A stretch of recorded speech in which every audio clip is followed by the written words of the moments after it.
मैं आपसे जानना चाहूँगी, जब भी हम बात करते हैं साँस में दिक्कत आने की, तो अक्सर ऐसा कहा जाता है कि अगर साँस में दिक्कत आ रही हो, तो इससे बहुत सारी बीमारियों का भी पता चल जाता है।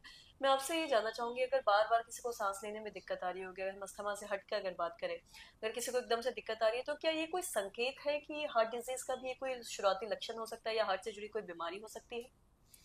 ये बिल्कुल सही बात है, क्योंकि जब भी हमें सांस लेने में दिक्कत है, स्पेशली शुरुआती अवस्था में जब हम एक्सरसाइज वॉकिंग या कोई भारी काम करते हैं, उस हालात में सांस में दिक्कत आती है।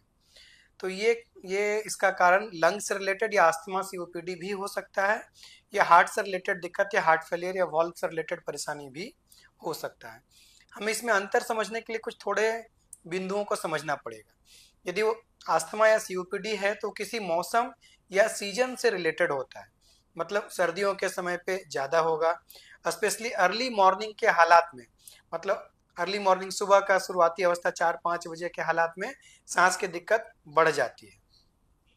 बट यदि वो हार्ट से रिलेटेड दिक्कत हुआ तो उस हालात में वो सांस की दिक्कत कंटिन्यूअस बनी रहती है, उसका कोई यूजुअल सीजनल वेरिएशन नहीं होता। वो सर्दियों या गर्मियों से रिलेटेड नहीं होगा, उसका सुबह या शाम से रिलेटेड नहीं होगा। हाँ, कई बार हार्ट फेलियर ज़्यादा एडवांस हो गया तो उस हालात में जब मरीज लेटता है तो लेटने में सांस की दिक्कत बढ़ जाती है, जिसे मेडिकल वर्ड में ऑर्थोपनिया कहते हैं। उस हालात में मरीज को बैठ के अपनी रातें बितानी पड़ती है, क्योंकि वो लेट नहीं पाता, लेटते ही सांस की दिक्कत बढ़ने लगती है। तो जब भी हफनी हो या सांस में दिक्कत आए तो उसे ये इग्नोर कर देना कि ये सांस का दिक्कत केवल आस्थमा ही है, कोई जरूरी नहीं। जब तक कोई डॉक्टर ये सिद्ध ना कर दे कि हाँ ये केवल आस्थमा है, तब तक हमें अपने हार्ट की जांच भी करानी बहुत जरूरी पड़ती है, क्योंकि ये हार्ट फेलियर या वॉल्व में लीकेज या वॉल्व के सिकुड़न होने का भी सबसे कॉमन लक्षण है। तो जिन भी लोगों को सीढ़ियों चढ़ने में या वॉकिंग करने में सांस में दिक्कत आ रही है, तो वो जरूर अपने नज़दीकी डॉक्टर से मिलके एक बार संपर्क करें।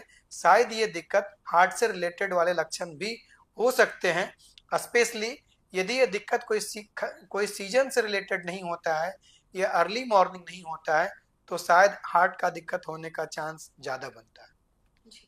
और साथ ही मैं आपसे ये भी जानना चाहूँगी, ये तो हमने साँस के बारे में बात की है, और ऐसे कौन से लक्षण हैं जिससे हम ये समझ सकते हैं कि हमें आगे जाके कोई हार्ट से जुड़ी कोई भी बीमारी हो सकती है? कुछ ऐसे बहुत नॉर्मल लक्षण जो आप बता सकें हमारे दर्शकों को? या सबसे कॉमन चीज जो हार्ट के नलियों में ब्लॉकेज होने की वजह से होता है, वो सीने में भारीपन या सीने में दर्द होना या सीने में जकड़न होना, स्पेशली जब हम वॉकिंग एक्सरसाइज या भारी काम करें तो।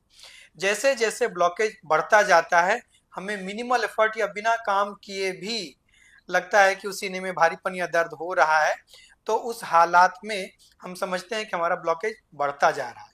तो सीने में दर्द होना, सांस लेने में दिक्कत या धड़कन अचानक बढ़ जाना, ये भी कई बार हार्ट से रिलेटेड दिक्कत है कि अचानक से धड़कन बहुत तेज हो जाता है, मरीज को धक धक धक धक महसूस होने लगता है। या कई बार ऐसा होता है कि अचानक से मरीज बेहोश हो गया, ये भी यूजुअली हार्ट से रिलेटेड संकेत संकेत हो सकता है। तो इन सारी चीज़ों से रिलेटेड लक्षण किसी भी लोग में है तो जरूर अपने नज़दीकी डॉक्टर से मिले, अपनी जांच कराएं। यदि कोई अचानक बेहोश हो रहा है तो ये यूजुअली नॉर्मल नहीं है, निश्चित रूप से कुछ ना कुछ दिक्कत है, इसका डिटेल जांच होना चाहिए।